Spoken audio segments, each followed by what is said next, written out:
we heal as a community, not just in connection. substance use disorder, but like broadly healing as a community. Yeah.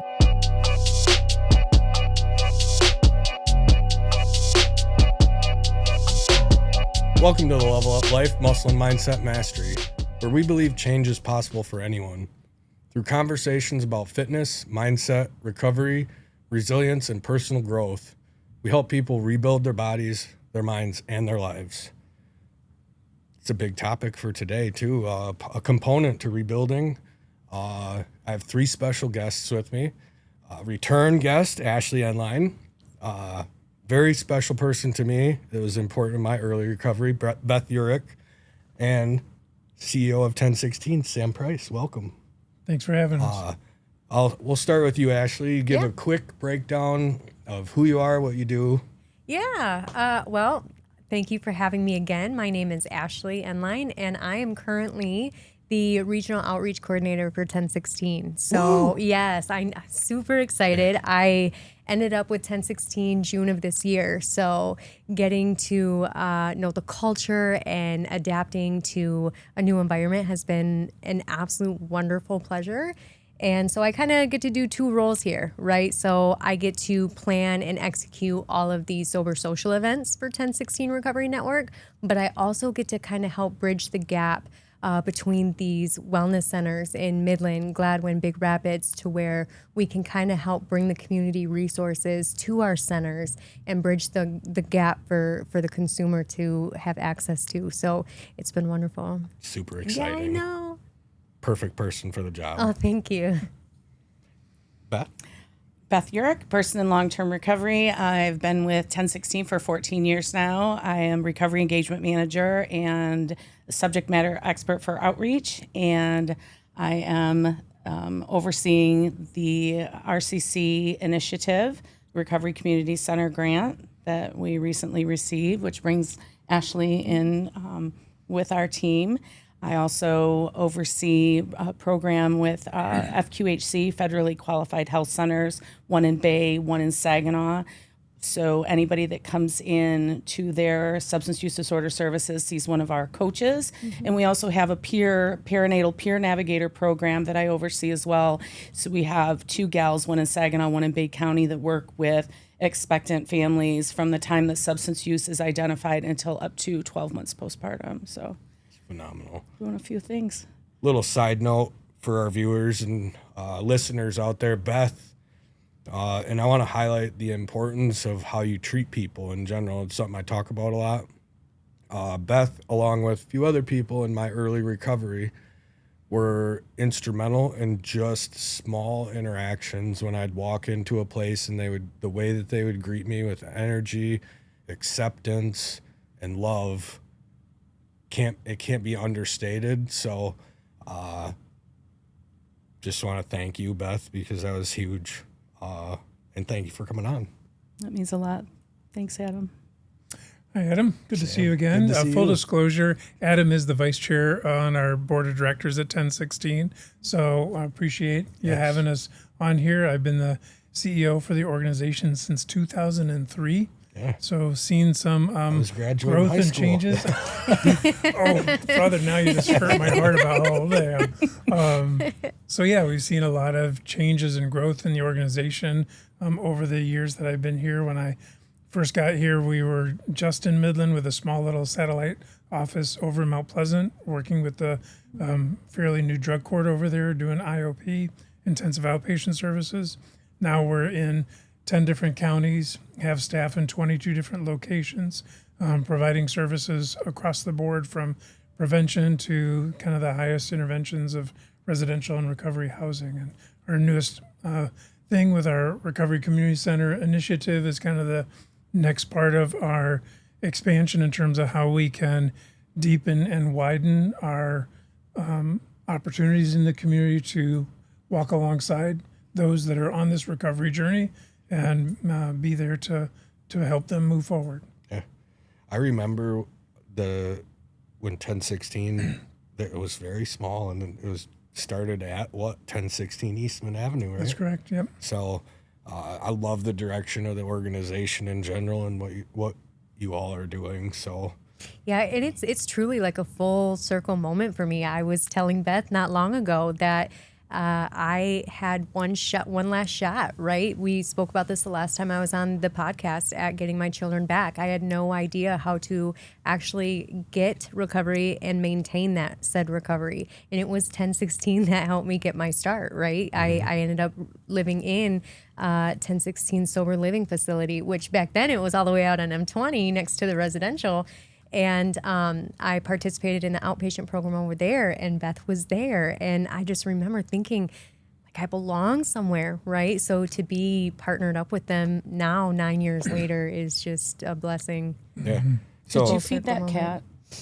You fed the house cat, didn't you? I did. I got in so much trouble. So kind of a full circle moment also, how I got kind of connected with being on the board was back when I was in active addiction, and I burned a lot of bridges with friends. Yeah. Former board member, and I mean, wonderful human, Brett Start, connected me with Sam. Yeah. And Brett has told me that part of the reason he got involved with 1016 was because he wanted to understand why did one of my best friends write me a check Yeah. when there wasn't money there, tell me this big lie just to get money. Yeah. And in recovery in general, rebuilding relationships where possible is really important. Yeah. It's not always possible though. Right. I have bridges that I burned that people don't want anything to do with me still. Yeah. And to be able to go out to lunch with Brett and, sit down with him, and then I almost feel like it was the passing of the torch, Yeah. when he connected us. And so really it's all connected when you trace back those interactions. And getting into more of what we're talking about today, off the side story. I felt like it was important, and thank you, Brett, for being a good friend even today. Really appreciate you. So community, not just the recovery community, but one reason I set up this podcast was to bring awareness, right? And communicate to the people in our community that recovery is possible. And I think that communicates, I think in early recovery, having an event makes an enormous difference to go be able to be around people that understand you, and just be yourself, right? Feel comfortable and safe, because you guys can probably confirm this in your journey, but early recovery, it's like, what do I do to have fun? It's about relearning a lot of things. Yeah. And the antidote to this thing is connection, right? And that's what's so important about, especially about this new RCC initiative, is how do we make those connections and maintain those connections? How do we show up every day as people that are running all of these recovery community centers? By the way that I show up determines whether somebody else shows back up. And that's why it's so important to be that welcoming face, to be that safe space for people to be there, because making those connections is so important, especially early in recovery. Because like you said, I don't know how to get up in the morning without knowing where my next one's coming from. Talking about my substances, I didn't know how to be a mom. I couldn't plan a vacation without knowing where, if I could get the hookup or not, right? Exactly. Do I have enough for, everything revolved around that. Everything really did. And so I had to get with other people that knew, and I had to make connections myself. And you have to make yourself vulnerable. And where could I didn't feel safe anywhere until I found my people, until I made those connections. So once I could find that safe space where I could make myself vulnerable, then I could open up and let people know what I needed. So we want to provide that safe place for other people. Yeah, and I think the new outpatient facility has been wonderful, because it's like open door, right? Come on in. It's a safe place, right? To know, just in the people in early recovery, to know, like, I'm at home, I'm getting squirrely, I'm in my head, and they can just go in and there's someone there, right? They can connect with. Absolutely. It's just like, that's such an important component to have in a community. If you want to support the people in recovery, you know, I think that's super important. And these events are. Well, to get to that kind of drop-in thing, it's I mean that's the only way we do business now at these different centers is like it's always our doors are open. You are always welcome in. Back in the day when I first got here, our standard had been that we wanted you here to show up when your appointment was scheduled. And, you know, if you showed up more than 15 minutes before your appointment, then you showed up too early. And, you know, regardless of whether dial or ride dropped you off, you know, go mosey around downtown and then show up, you know, here, which is just crazy to me when I think about it now. Back in the day, we were thinking we were teaching personal responsibility. And now we just realize that is so backwards. And now it really is. Anytime you need to be here, whether it's just to say hi or because it's a rough day or whatever it is, we want you to always feel that this is a place where you can stop in for that point of encouragement, to come and encourage somebody else, to just grab a cup of coffee, to use a computer, to look for a job. All that stuff is just a total change in how we are showing up for the community in a different way. Yeah, it's wonderful. So are like normies allowed to go in there too? Everybody's welcome. They let me in, so. They said normies. That means norm. That implies, I'm just kidding. So for the audience, it's kind of like a joke among the recovery community, and it's lighthearted. There's no ill intention behind it, but I joke with my wife even because she's a normie, and that's just someone who doesn't have a substance use disorder. So they're welcome too to come support people in recovery, or to come ask questions, right? If they, you know, they're struggling, there's 2 out of 3 people, you know, we all have, for every person that is struggling with a substance use disorder or has found recovery or trying to find recovery, there's 2 or 3 other people very closely connected with that individual that have been lied to or that have tried to help in any way. They just don't know how. They're doing the best that they can with what they have. And so they're welcome to come in and ask questions. We can connect them with resources just as much as we can connect the folks that are looking for recovery with resources, because there's so many different ways that we can, you know, resources that we can provide them with to support folks, allies, loved ones, family members. So, we're there for them too.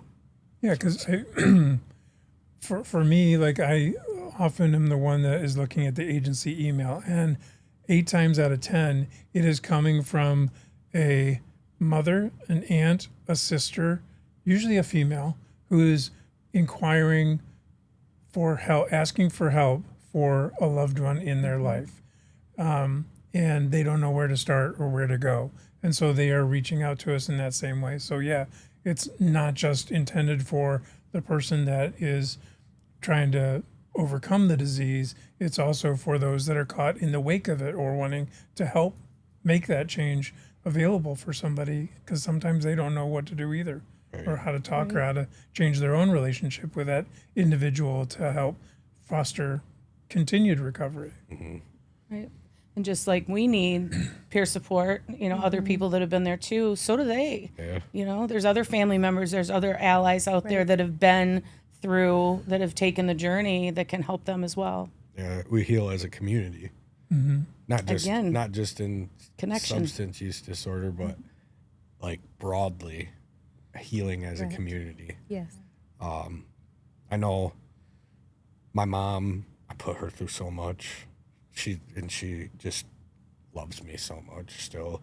But even up until, you know, like I've over 10 years now, and even up into 9 years, you know, I would trim down a little bit because, you know, everybody has ebbs and flows to their weight. And I would, you know, start going up a little bit. And I'm like, you know, I want to get my body fat down. And I'd try and lean out a little bit. And she'd see it in my face a little bit, and she'd be like, Adam, it's PTSD. She would ask, "Are you okay?" Or, you know, like she and it would be where she's like, it triggers something, right? checking my eyes, you know, like, "You're not using, are you?" And I'm like, "No, I pee in a cup for you."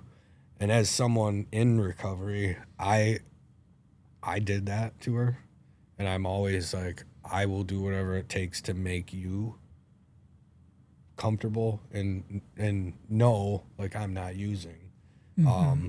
So I don't think she knew there were resources back then, and maybe, you know, we could sit here and speculate if there were resources she could have called that she knew about. Maybe she could have got help to help navigate the process with me. So Right. And that's the beauty of real community. Like when you were talking earlier about, you know, finally finding my people. Yeah.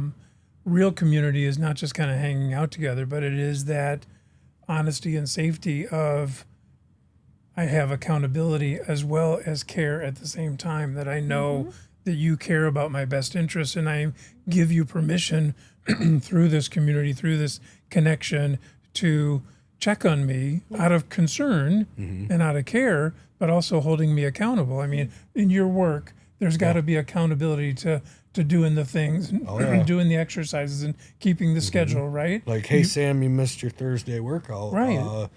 Just checking in, what happened? I mean, and that's You know? real community. And I think that's the beauty of the stuff that Ashley and Beth are doing with our community centers and through these events is it's not just events for the sake of hanging out. Right. Right? Right. There's purpose behind it.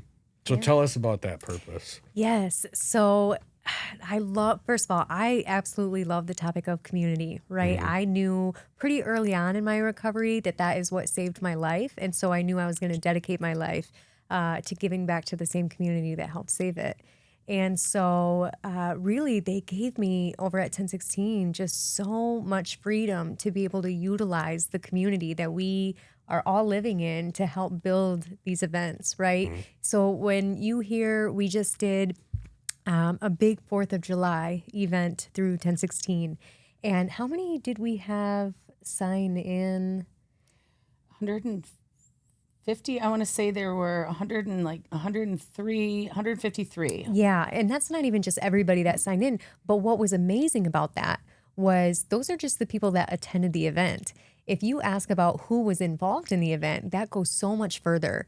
We were able to connect with a multitude of different businesses, agencies, and organizations inside of Midland that said, hey, 1016, we value your mission, we value your morals and your philosophies, and we want to be a part of that so we can be a part of the solution. So we had a multitude of businesses donate gift cards for raffle prizes. We had folks donating food for this event. We had the movie theater.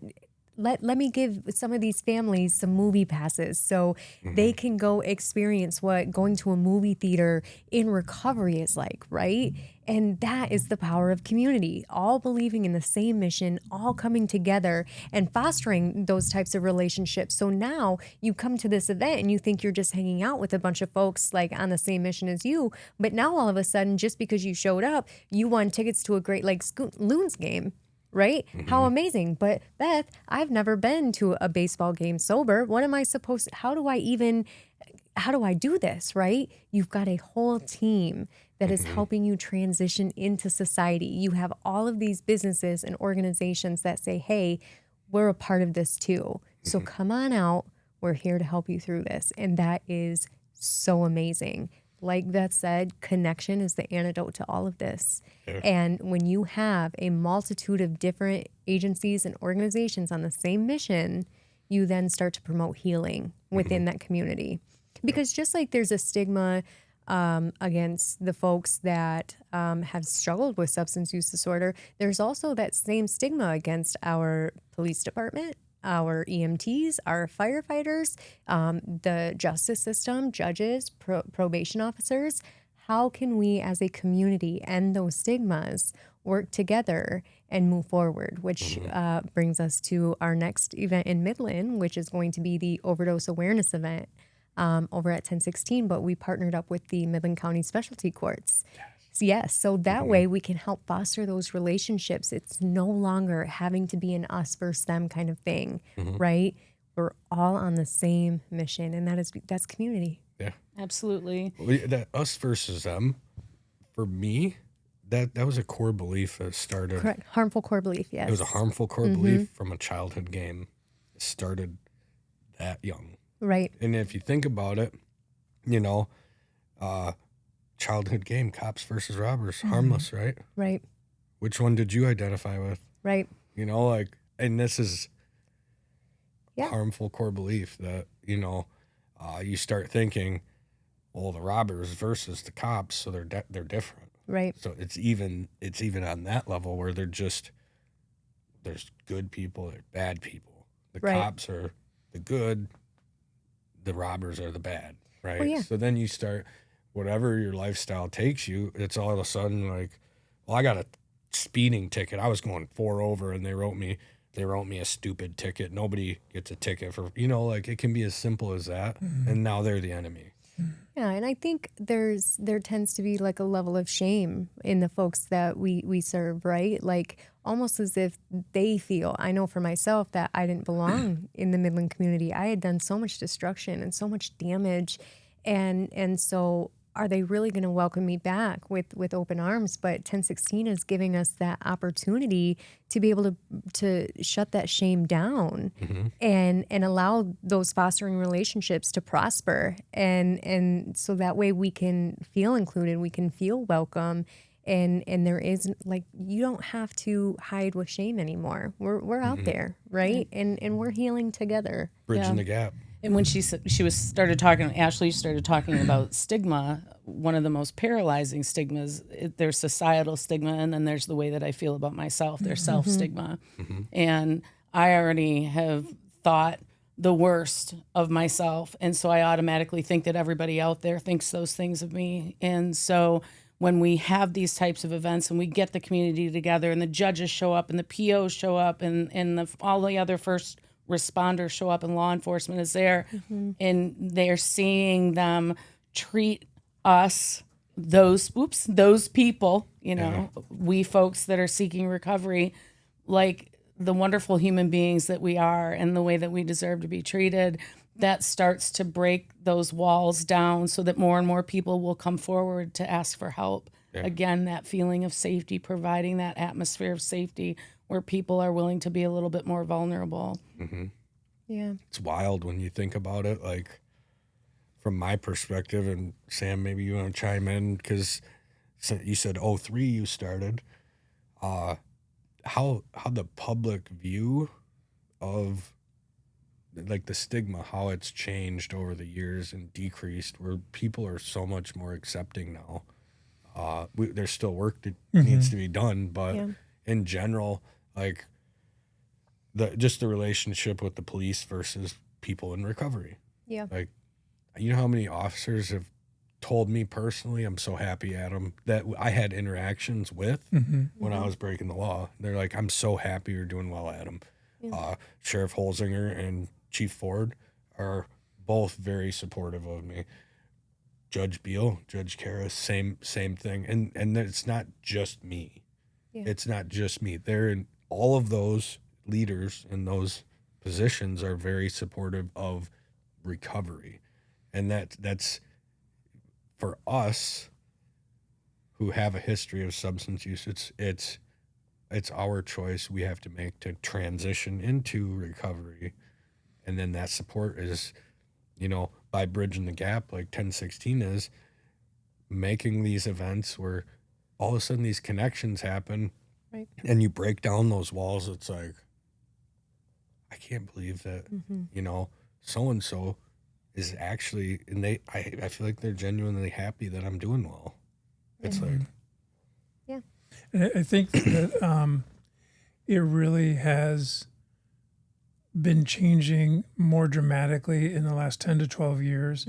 I think really since the system has really kind of recognized how to embrace particularly the value of peers into this network of care in our communities, has really kind of augmented the freedom to speak more freely, for people like all of you to be able to talk about it openly without as much fear of reprisal, as well as kind of the recognition for the courage and the bravery and the grace that it took to be where you have, the way that you kind of acknowledge it with such humility.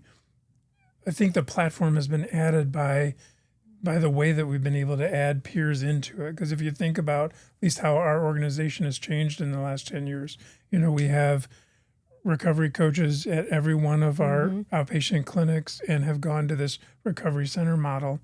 We have peers in 10 different emergency departments across the region talking to patients and starting that conversation about the possibility of living life differently. We are on 4 university campuses talking with college students at Delta and at CMU and at Ferris and at Mid about how you, as a student in recovery, can hold on to your dream in this very recovery hostile environment known as a college campus. Right. The fact that we have peers working with expectant parents, that we have peers that are embedded in medical facilities, that we are now working with employers to talk about recovery-friendly workplaces. Yeah, that's huge. All of that, the more that we can talk openly and make it safer and safer for people to talk about their life's journey openly, whether it's with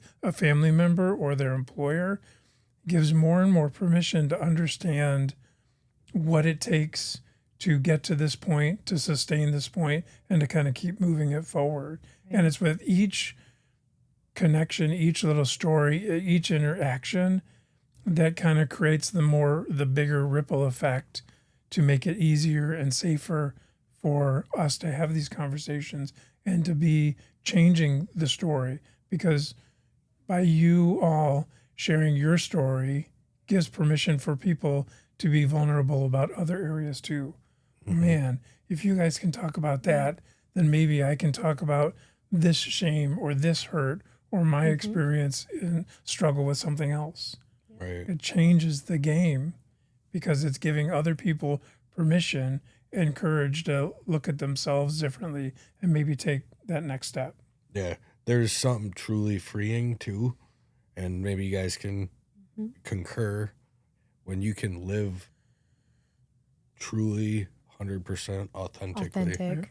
It's just, there's a freedom that comes with that I can't explain, but it's just like, I don't care if anybody knows my past. Right. And I was afraid in the very early stages, and I started training. My clients had like 4 clients, and I was so scared they were going to find out I was on drug court, and I had this history. And I remember the first one found out. She was vulnerable with me first, so she led with vulnerability. Told me about her late husband, how he had developed a substance use disorder, and this is a decorated football coach, and kind of the process and how. And I'm like, I'm in recovery. I'm in early recovery, and so boom, all of a sudden, her and I connected. And then the second client found out, kind of on accident, she was invited to an event I was speaking at, and by someone else, and I'm like, oh, she's coming, and she came up, gave me a big hug. So these 2 people early in recovery, and early in my recovery that supported me made a huge difference. And I think to highlight that to the community, like we all play a part in the safety and the progress of the community as a whole. And we're like little worker bees, right? All of us. There's no queen bee. We're all worker bees. And we're all just trying to create waves of positivity. Well, we should be, not everybody. Now let's take a moment to thank our sponsors, Pine Haven Assisted Living. At Pine Haven Assisted Living, they believe in making every resident feel at home. Nestled in the peaceful countryside of Hemlock, Michigan, they offer compassionate care in a family-like environment where residents can enjoy independence with the support they need. Registered nurse-owned and operated, Their team provides personalized care, home-cooked meals, and a range of activities to ensure your loved ones continue to live a fulfilling life. They also have alpacas and llamas on site to enrich the lives of their residents. Experience the warmth and comfort of Pine Haven. Call them today at 989-295-6632. That's 989-295-6632.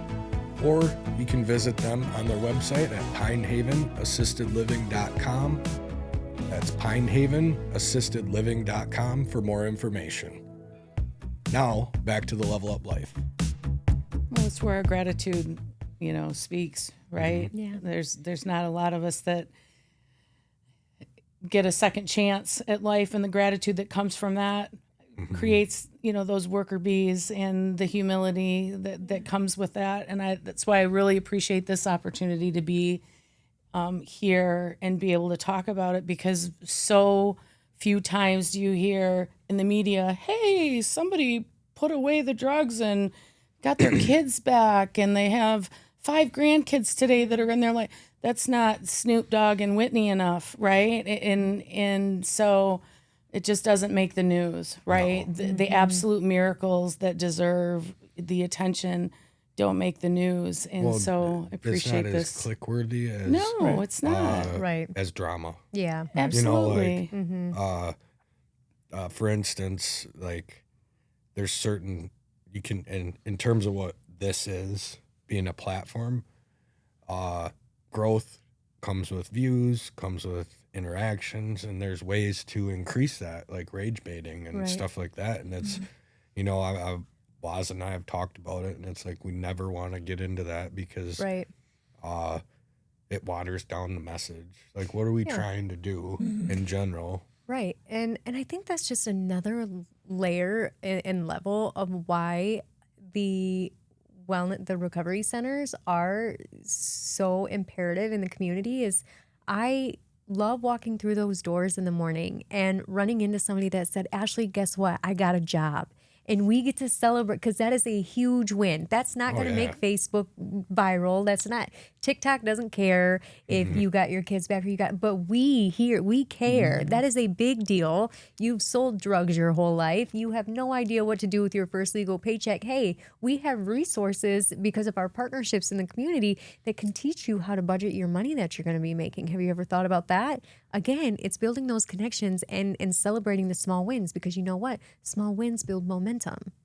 And with that momentum comes real sustainability and change. And that's what we're trying to do in these centers, is foster those wins and those relationships with folks. Again, like Beth said, a safe place to not only come and struggle, but it's also a safe place to come win your wins. Oh, yeah. Yeah. And you hit the nail on the head. Small wins. I talk to clients about that. You don't make progress building muscle, losing weight, any of that stuff. It's not like, yes, I hit a PR. Yeah, that's cool, and it's a mile marker. But the real wins are, the day you don't feel like going to the gym, and you're like, man, I just don't have the energy. But I said I was going to go today, and I'm going to go. Yeah. And something I picked it up from him, and I use it all the time now. If you only have 10% in a day and you give 10%, doesn't that equal 100% that day? Yeah. Which is true, right?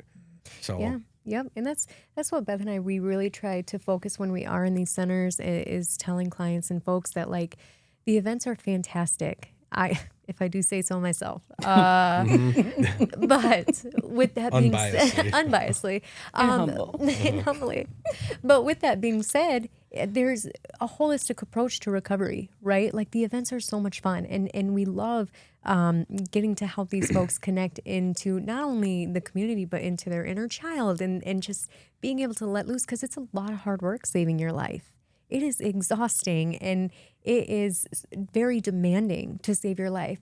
But that's where those growing pains come from, right? So pairing the events I would love for somebody to be able to just come to a once a month event and say that they found recovery and it's sustainable and it's going to last them forever. I would love that for you. But let's be realistic, right? But that's when the center comes into play, and you're getting that one-on-one therapy. You're coming to these groups, and you're not only coming to a peer group where you get to bounce ideas off of your peers, but then you also get a therapeutic group, right? So that way you're learning and obtaining all of this knowledge on how to even get to these events, and how, because you can't come to the events if you're gone, right? You just can't. So like taking a holistic approach to recovery and doing the individuals and leaning on folks at the center, and then on top of that doing the events, it's a recipe for success, right? You're building a whole foundation. Bringing those feelings back to the center to process, what went well, and Yes. how did that feel interacting with other people at these events, because having fun is great, but it's not just about having fun. Correct. It's, we want to challenge people too. We want to engage people with different resources in the community, because again, I can't emphasize connection enough. So again, having fun is great, and we can learn to have fun again, but we also need to retrain our brains from a Correct. long string of abuse, right? So we cannot unlearn old things. I think Willard Y used to say, but we can overlearn new. And so it's just, again, providing that place for them to come process some of those things, plug them in with learn what they need, learn what their strengths are. But again, that's about noticing things about it. It's not just about coming, hanging out at the center, putting your feet up, watching TV, right? It's about, how do I show up as a coach, right? How do I show up, and what do I notice about this individual? They're not themselves. How do I approach that individual and have those conversations that matter to kind of tease that information out? How to have those meaningful encounters with folks that can really get to the crux of what's going on in their life, because life keeps showing up. It will keep showing up. How do we help people navigate? And that's, who better to do it but people that have been through it already, right? And so we found a great amount of success in that with our recovery community centers. The folks that are engaged with our coaches are having fantastic outcomes with longer sustained recovery. Yeah. And isn't that part of it, is that as you go through this journey, recovery, or the challenges of recovery, show up in different places and different times. Like, I may be making real progress on my own self-work, Right. but then all of a sudden showing up as a spouse or a parent or an employee, all of a sudden I'm learning new things in terms of, or seeing new challenges in terms of how I apply these principles in a new space. Like you were talking about, what do I do with that first paycheck? Yeah. Because it triggers something Yes. from my past. That's an example of how this thing we call recovery has to show up You're right. in different applications and in different practices over time. And that gets into the holistic thing too. It's like, we're not just looking at, just kind of the traditional stuff of treatment and kind of that base level of recovery. That's at the center of it. But there's so many layers to it that can easily lead to that one thread that can pull it apart because we haven't attended to it before. Yeah. Yeah. Yeah, there's so many suggestions that, I heard in Recovery by the Slice that I still, Yes. carry with me today. Same. Same. And I heard them in other places, but one that really sticks out with me is First Thought Wrong. Yeah. Heard that one. Like, don't react emotionally, right? We all have emotions. Once we start letting, someone else's actions trigger an emotion in us, and then we react emotionally to them, all of a sudden we're giving them keys to our life. Right. So I think, like, the small conversations, like we talked about before, with Brewer, with Kaylee, with, those are the people in my story, but there's people there now that are doing the same thing for the people that are just coming through those doors, and those having the availability and of these. This is a resource, community resource for people to come in and have these conversations that set the tone for 10 years down the road. Yeah, and I mean, I think it fosters a sense of hope to these folks, right? When folks come in and they're watching me do all these events, and I'm working with 1016 now, right? Like, and a lot of folks know that I got my start with 1016. So if Ashley Endline can do it, I can most likely do it, right? And it's giving them that sense of hope, and that's just the power of peer, right? And I really like that Sam touched base on that, and it's creating just this massive movement in our world. But we couldn't do that. All the peer support in the world, not saying that it wouldn't matter, but the fact that we have community buy-in is also matching the level of peer support, right?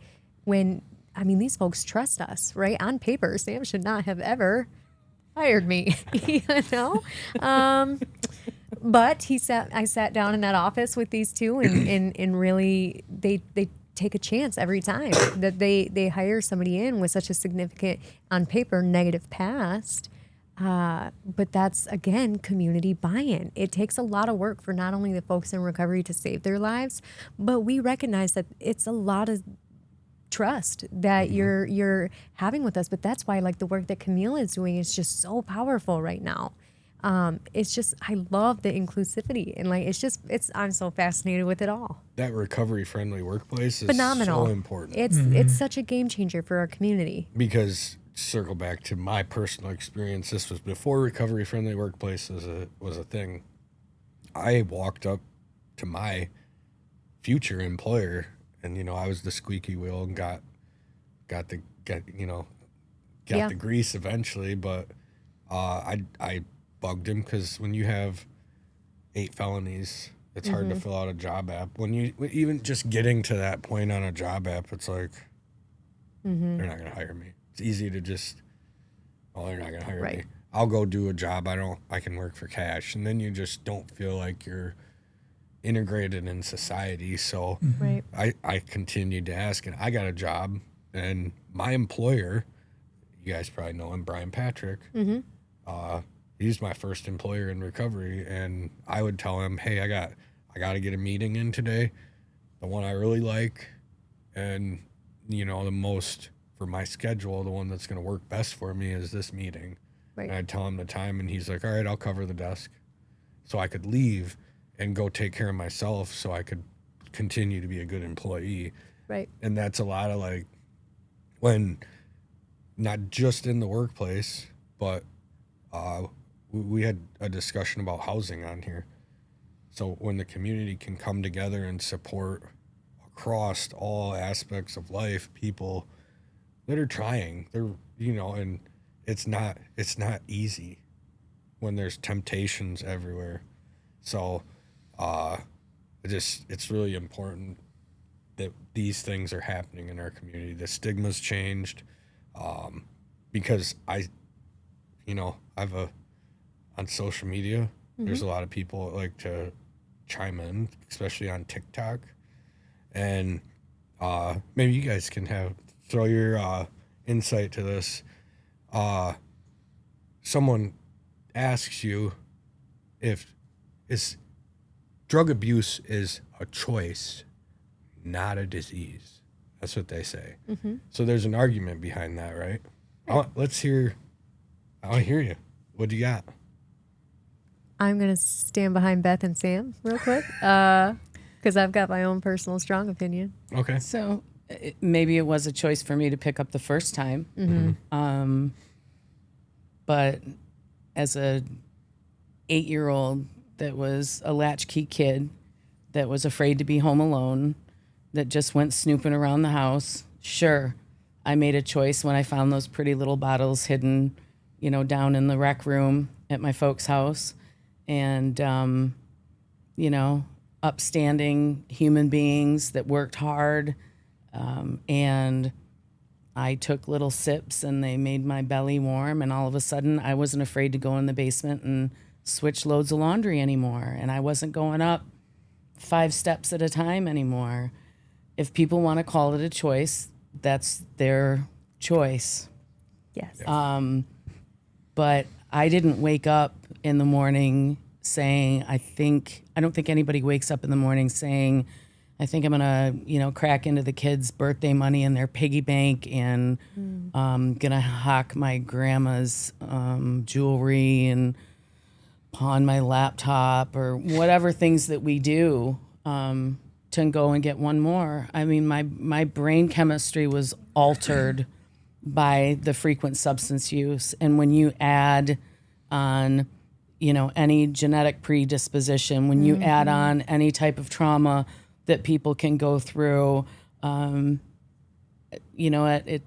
can call it what they want. For me, I didn't have a choice. Once I used that first time and all of that fear went away, I didn't have to go up 3 steps at a time in my life anymore. Right. I wasn't afraid. It quieted this here. It was game over. There was no choice after that. And I give people the right to think what they want. Correct. Yeah. Yeah. Mine, like I was on this podcast last time. Mine started with a sports injury. I broke my back. And so I got put on narcotics, and nobody warned me that they were addictive. Nobody warned me the long-term side effects. That just wasn't a discussion when these pain medications were being dispersed. Right. To me, and it would have been 1999 for me. Yeah. Yep. I broke my back, and I was placed on these narcotics that were very helpful at the time. I can't say that they were not, but like Beth said, the chemistry of my brain was altered. And so I found myself addicted. I think to be human is to be a human, and humans say human stuff. Yep. And a lot of folks have different perspectives. And I think their feelings are valid. I think maybe they've been hurt by somebody before. Absolutely. Yeah. Who has struggled with substance use. And so it's very difficult for them to acknowledge that it is a disease. But I also want those people to know that their feelings are valid, that we understand you might be hurt too. And that's okay. Humans do, and humans say human stuff. And so I never sit down and argue with folks. I just think I'm on a mission, man. And I have ADHD. And so your comment's already been come and gone in my brain, So when you get those kind of negative things, your opinion is valid, because it is just that. It's an opinion of somebody, and we all have that right, But for me, it will and always has been a disease, because I have a broken back right now. That told me to stop playing softball. But I currently have a broken back, but how I handle my broken back is much different, because I've got tools now. I've got the ability to navigate through physical pain without utilizing narcotics, because I know I lost that privilege. Right. My brain can't handle that. And so I work very, diligently or vigilant? Both. Vigilantly and diligently. Cut that, please. Leave it. Or leave it. Listen, I'm very authentic. It's human is human. Well, and I think human is human. Yeah, and we say human things. And I think once we find recovery and we are free, fully free from all substances, now I do have a choice. Yes. If I were to pick up now, that first one, that's the choice. Yep. Yeah. Right? But my choice, my power of choice is gone once that first one goes into my body. Correct. Because I believe in the disease concept that my brain is waiting, right? In doing you're the trainer of the disease in my brain, right? And it's all buff and waiting for me. Been going to the gym and just waiting for me, right? Yeah. And so I have to be vigilant with my program, my personal program, and I have to stay free from all substances. And I appreciate that about our organization and and because that is my personal philosophy as well, because I think that true freedom is achieved in that. And but again, that would be a choice there for me, is to pick up the first one. But once I do, all bets are off. Yeah. Do you want to add anything, Sam? The ladies have already been pretty eloquent in expressing it all. I mean, the science is very clear that with repeated use, particularly with the genetic predisposition and trauma histories, that these neural pathways that live up here become compromised and taken over.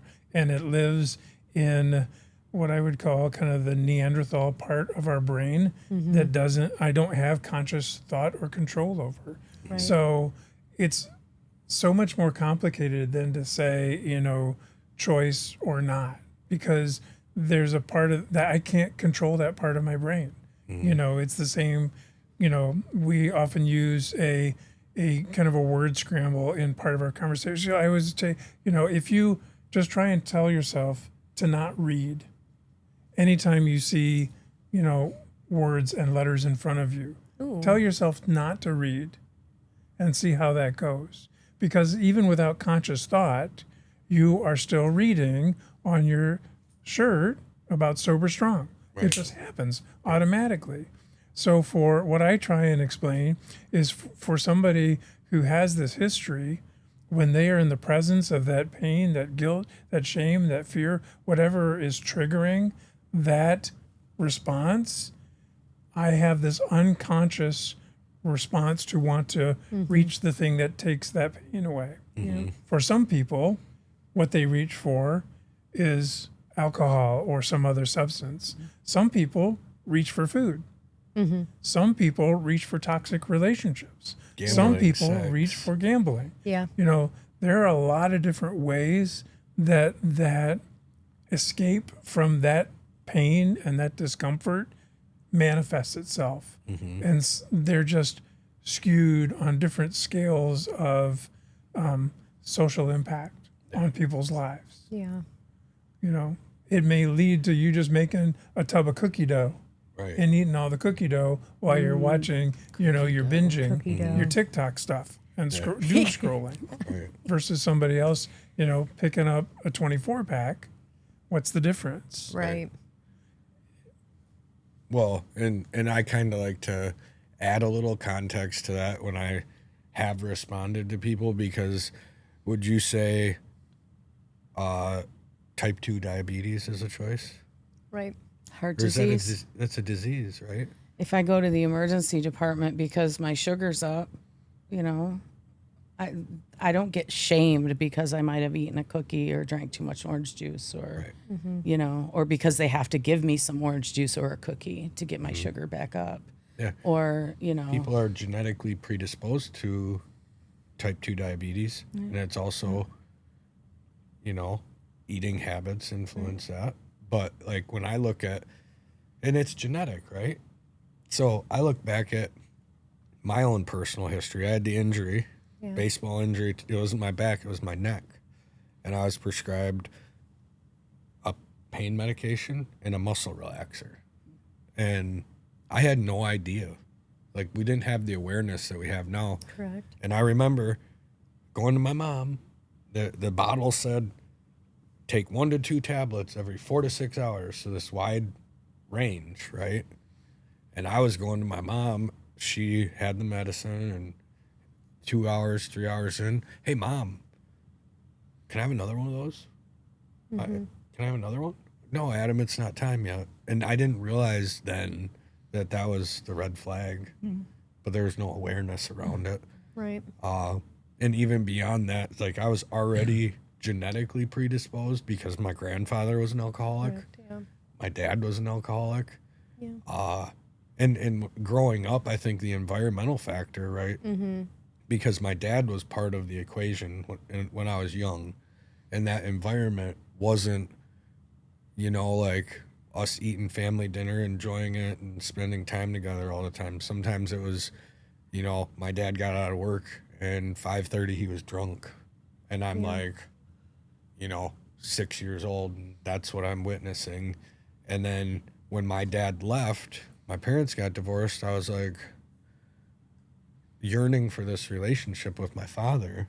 And all I really knew him for was drinking, smoking weed. Like, he got fired from jobs for this stuff, and I wanted to understand him and just have this connection with him. And it sounds twisted, and like, how did I, in my brain, think that, well, if I smoke weed, maybe it'll get me to know my dad more. Yeah. And then, Because you're a 6-year-old little boy wanting to be with his dad, right? right? Yeah. Right. Yeah. So then, and it started more so when I was early teenager, but then, that opened the door Right. to now, for me, it was emotional pain, and I didn't have any coping mechanisms, Mm-hmm. and it Trauma's hurt. the real gateway. It just hurt inside, Yeah. and I had no way of relieving the pressure, right? Yeah. And then I found substances, and I was like, it was like,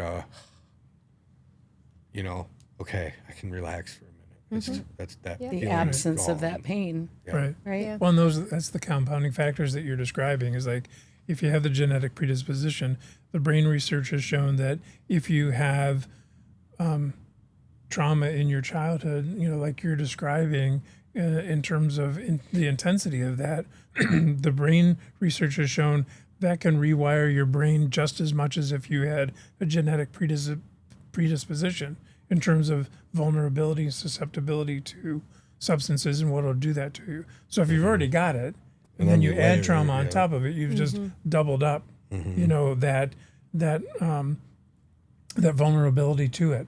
And then you start introducing it in a younger brain when it hasn't matured yet, and you're adding these mood and mind altering substances on that. So you've just like amped up that vulnerability. So it's no wonder that something like that can happen on people. It just can happen. Yeah, and it didn't matter that I had all these people in my life that Right. were great people. It was just like, and that's where addiction knows no boundaries. Right. It doesn't have discriminate. to. You see people, wealthy actors, like business owners, doctors. Like it doesn't know any boundaries, and They just have the resources to hide it better. Absolutely. Yes. And a lot of times also it's more alcohol at the higher levels too than some of the other substances that may show up. And so that's most socially acceptable. no stigma. Not the same sort of stigma as if, like, I was an IV user. Right. When I even I tell people today, they're like, "You were?" That's like really Your face bad. gets all squished Yeah. up. I'm like, well, you go to the doctor and they give you medicine in an IV. It's normal though, right? I was just self-administering, right? And then I'm not justifying. I'm just trying to like say it's not socially acceptable. It's like that far end of the scale. Yeah. It's the stigma. It is. And I think stigma really, really boils down to, again, kind of like the comments that you get sometimes, like it's a choice, not a, we could fight that till the day is long. I truly believe that stigma comes down to a lack of knowledge. That's it, right? Like you don't know what you don't know yet. So I try to show a lot of grace and a lot of patience to the folks that are still stigmatizing certain drugs over others. Well, at least they're just drinking, they're not doing this, or at least, you don't know what you don't know. And so that's why keeping such an open mind and again, coming to the events, getting to know the centers, coming and getting involved somehow. So that way you can learn more about all of this, right? There are tons of good folks that are willing to sit down with you and explain why it is a disease, or hey, your loved one is doing this. This is a sign of active alcoholism, right? Like, let me tell you about Al-Anon, right? So that's, again, if you have questions, if you don't fully understand, but you have the willingness to have an open mind and learn about these kinds of things, there are resources to be able to do that. You have a whole community that is on standby, willing to say, I'm not going to judge you for your opinion. You might think it is a choice, but do you mind letting me kind of talk about it in this light so that way I can educate you a little bit? It's just, it comes down to a lack of knowledge. And we fear what we don't know. Right? I mean, I at one point feared recovery. And this is great. Phenomenal. This is, love it. I probably would have gotten into it a lot sooner. It's a magical place. It's I'm telling you, phenomenal. like, life is Anything I dreamed. I remember when I got my start at 1016 outpatient, Kaylee said, she was like, I'm going to be your recovery coach. And I'm like, don't know what that is, but okay. She's like, where do you see yourself in 5 years? And I said, Kaylee, I just want to be happy. I just want to be happy. Adam, I think I had that at like 8 months. Like dream bigger, Ash, dream bigger. Like the possibilities of recovery are endless. They're absolutely endless. Anything you dream, you're probably going to accomplish 10 times more than that.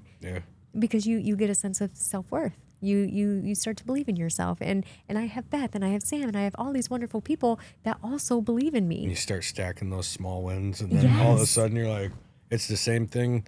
I think of the boundaries that I compromised to get to that IV use. Right.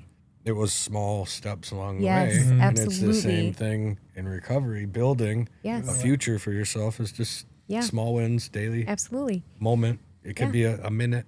Yep. It could be an hour. You Right. win the hour. You win the day. Yeah. You know? And I'm a huge advocate for like when you obtain this knowledge, whether it be you're a normie or you're a person in recovery, you now have a very serious responsibility to go pass that on to the next person. Spread the word. Yes, you must. That's Give to how. keep. Yeah, that's how our community grows. That's how Stigma ends. That's this dream world that we dream of for our little children to grow up in. It's possible. Yep. Right? How many times do you hear somebody say, I fear for my kids' generation? It doesn't have to be like that. Right. Let's change it now. Change it now. Well, and the beauty is too that I would have to admit that I have benefited as a normie from working side by side with people who are working active recovery programs, and I think there's a significant difference when you see recovery in action. But what it has allowed me to do is apply a lot of the same principles, to my own unhealthy responses to certain emotions and certain triggers and certain ways that I would respond, and like, ooh, what's that about? And why am I responding this way? Or why am I grabbing this, when I'm feeling, and it's allowed me to gain some of those same types of improvements in how I view my life and approach my challenges. So I've been learning from y'all. I just As love a that. normie? As a normie. We I all love have that. Come on, let's be real. We all have stuff, right? Yes, And it may not be absolutely. packaged, Everybody. Yeah. may not fit into this criteria of a substance use disorder, but I got my crap. Yeah. And for me, it's about seeing it, owning it, and correcting it, regardless of what that is. And what I love about working side by side with people like yourselves is that I can see what kind of framework that can look like in terms of living a change process on a day-to-day basis. Yep. Because you are always looking at yourself, and it's always about, how do I get better? How do I get better? How do I get better? Right. Self-awareness. That's the beauty of healthy, robust, active recovery. Yeah, I think Beth and I go around the office all the time just quoting spirituality, like in the traditions and the steps, like in all of our conversations with folks. So like even if they are a normie, like we're spinning off tradition 6, right? So that way, like they're exposed. Put to that it into too. your little daily life, and it does. I mean, spiritual principles weren't replaced before. There were words written in a book or on the side of a cave wall anywhere. Yep. Caring and sharing and unconditional love and, honesty and being there for one Yeah. another. absolutely. So, For Christmas. keep it going. For Christmas, I'm getting everybody cupcakes with a tradition number on it. My task is to look up that tradition, see what it says. I really appreciate you all coming on today. Absolutely. Date, location. Okay, yep. So August 31st from 4 p.m. till 7 p.m. We're going to be hosting it at the 1016 Center here in Midland, which is located at 133 North Saginaw Road. We will have food trucks. We will have some vendors there. We have some really exciting community partners coming that are going to be offering a ton of knowledge of their services and how they can kind of partner up with us to kind of help all of us through our journeys. And we are super, super excited. So please come on out, show some support. Feel free. These are all the events that we do are family and children appropriate. So bring them on out, and there will be lots of food, prizes, all sorts of stuff. So It's open to everyone. It It's is. totally free. You don't have to be formally associated with 1016. no, not one bit. And again, I like that Sam mentioned that it is completely free to attend. And it's just good, sober fun. And it's free to drop into the center too. It is, yes. Learn a the little bit same. more about that. You'll get to meet a lot of the wonderful folks that are really the day in and day out operations there, and kind of see why these folks are so in love with this agency. Great. Yeah. Thank you, everybody. Grateful for you for tuning in, listening, watching, whatever platform you're on. Thank you for being part of the mission with us. Till next time.